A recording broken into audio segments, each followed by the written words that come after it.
వచ్చింది క్రిస్మస్ వచ్చింది, తెచ్చింది పండుగ తెచ్చింది. వచ్చింది క్రిస్మస్ వచ్చింది, తెచ్చింది రక్షణ తెచ్చింది.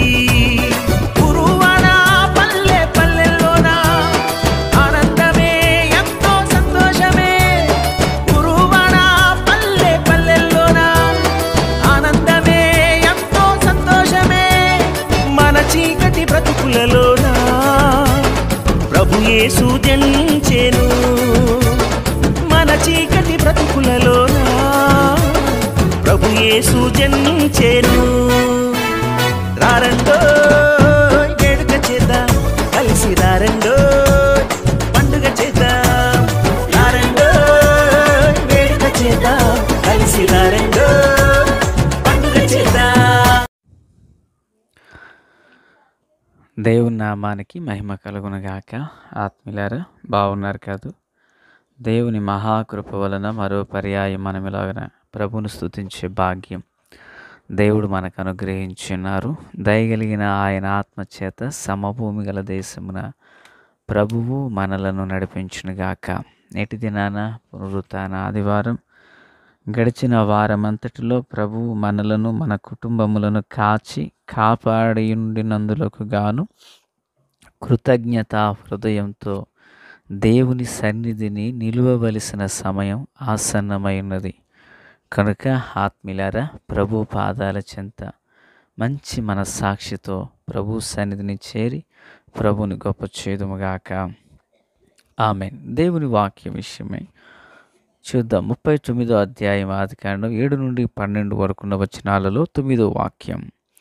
ఈ ఇంటిలో నాకంటే పైవాడెవడును లేడు. నీవు అతని భార్యవైనందున నిన్ను తప్ప మరి దేనిని నాకు అప్పగింపక ఉండలేదు. కాబట్టి నేనెట్లు ఎంత ఘోరమైన దుష్కార్యము చేసి దేవునికి విరోధముగా పాపము కట్టుకొందునని తన యజమానుని భార్యతో అనెను. ప్రార్థన. మహాపరిశుద్ధుడా, ప్రేమగల తండ్రి, కృపగల దేవా, స్తోత్రం. దివ్యమైన కృప, కాపుదల, కనికరములు రెట్టింపు చేసి మేలుతో నింపి నడిపించండి.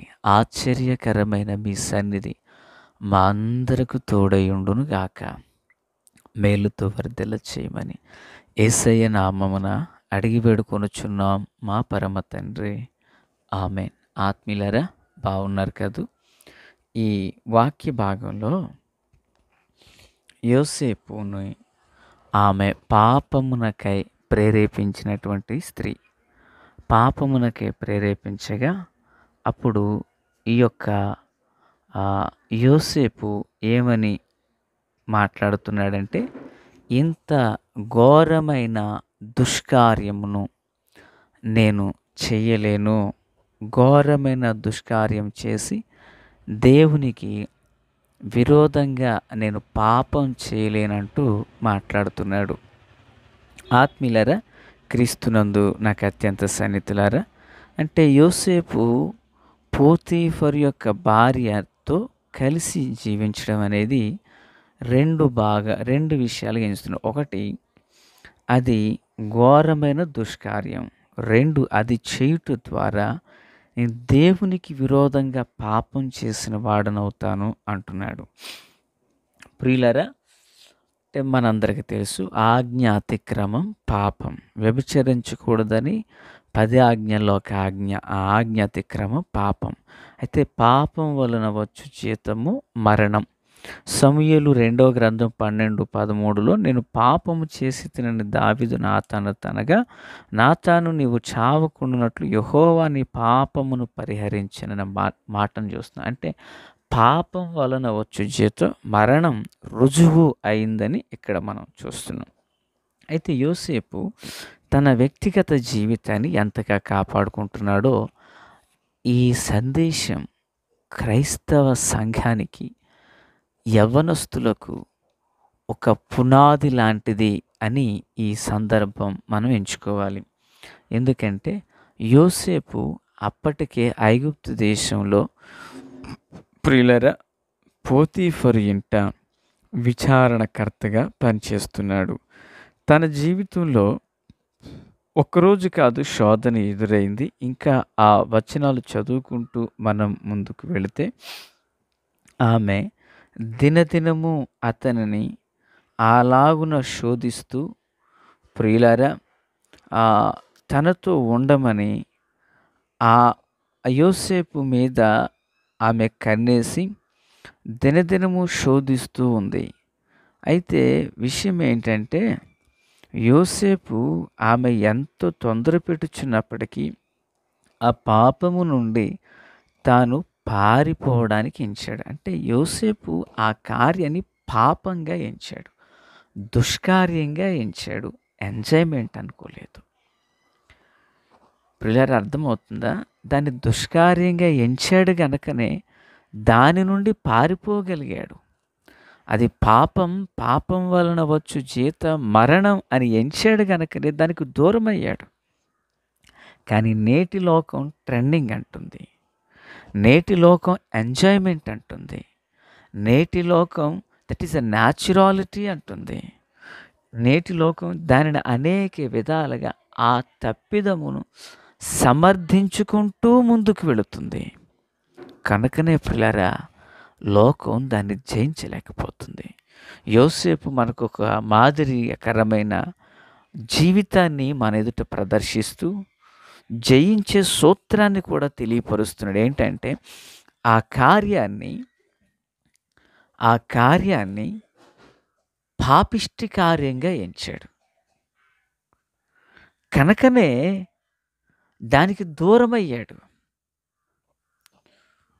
దాన్ని అలాగున ఎంచకపోతే దాని నుండి దూరం కాడేమో కదా.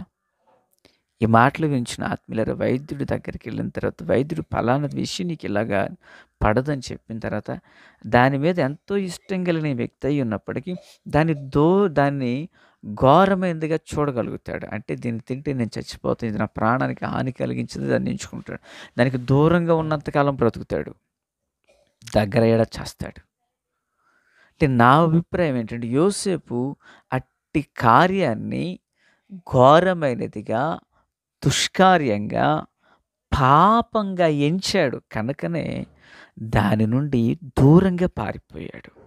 ఈ మాటలు వించిన ఆత్మీయులారా, దేవుని బిడ్డలుగా యోసేపు యొక్క జీవితం మనకు ఎంత ఒక ఆదర్శవంతంగా కనిపిస్తుందో చూడండి.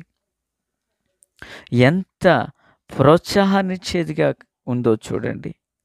ఆ ఘోర తత్వమైన స్థితి నుండి దూరం అయిపోయింది. ఒక్కరోజు కాదు ప్లేరా, ఒక్కసారి కాదు నా ప్లేరా, ఆమె అనేక పర్యాయములు యోసేపును శోధిస్తూనే ఉంది. ఆమె మాట ఒక్కనాడైనా అతడు వినలేదని లేఖనంలో మనం చూస్తున్నాం. దేవునికి స్తోత్రం. ఒక్కనాడైనా ఆమె మాట వెనుక ఆ మాటను నిర్లక్ష్యపెట్టి అక్కడ వస్త్రాలను పట్టుకుని ఆమె వెంట పడుతుండినప్పటికీ దాన్ని విడిచి పరిగెత్తినట్లుగా లేఖనంలో మనం చూస్తున్నాం. ప్రియులరా, ఎందుకు అంతగా పారిపోతున్నాడు అంటే గల కారణం, దాన్ని ఘోరమైనదిగా ఎంచాడు, పాపంగా ఎంచాడు. పాపం వలన వచ్చు జీతం మరణమని ఎంచాడు. కనుకనే నేనంటాను, ఆమె స్త్రీకి కాదు దూరమైంది, ఘోరమైన దుష్కార్యముతో కూడిన మరణమని ఎంచగలిగాడు. కనుకనే దాని మరణం నుండి పారిపోయాడు. దేవునికి స్తోత్రం. ఆత్మీయులారా, క్రీస్తునందు నాకు అత్యంత సన్నిహితులారా, యోసేపు యొక్క జీవితం నాకు, నీకు, మనందరికీ ఎంతో స్ఫూర్తిదాయకమైనది. మనందరికీ ఎంతో మేల్కొలుపును కలిగించేటువంటిది. వస్త్రాన్ని పట్టుకున్న తర్వాత ఆమె ఏ విధమైన నిందలు వేయొచ్చు, కానీ తాను పొందబోయే నింద కన్నా తాను ఆ స్థితి నుండి తప్పించబడమే తనకు ముఖ్యంగా ఎంచుకున్నాడు. దేవునికి స్తోత్రం. దేవుని ప్రియమైన పిల్లలుగా ఆధ్యాత్మిక జీవితంలో పిల్లరా, క్రీస్తునందు నాకు అత్యంత సన్నిహితులారా, తన యొక్క విశ్వాస జీవితాన్ని కోల్పోకుండా చూడండి, సామెతల గ్రంథం 6:32 ప్రకారం జారత్వం జరిగించువాడు కేవలం బుద్ధిశూన్యుడు, ఆ కార్యం చేయవాడు స్వనాశనమును కోరుకునేవాడని లేఖనం సెలవిస్తుంది. మరి యోసేపు దేవుని యొక్క కృపకు అప్పగించబడిన వాడై దేవుని సన్నిధిని నిలవగలిగాడు.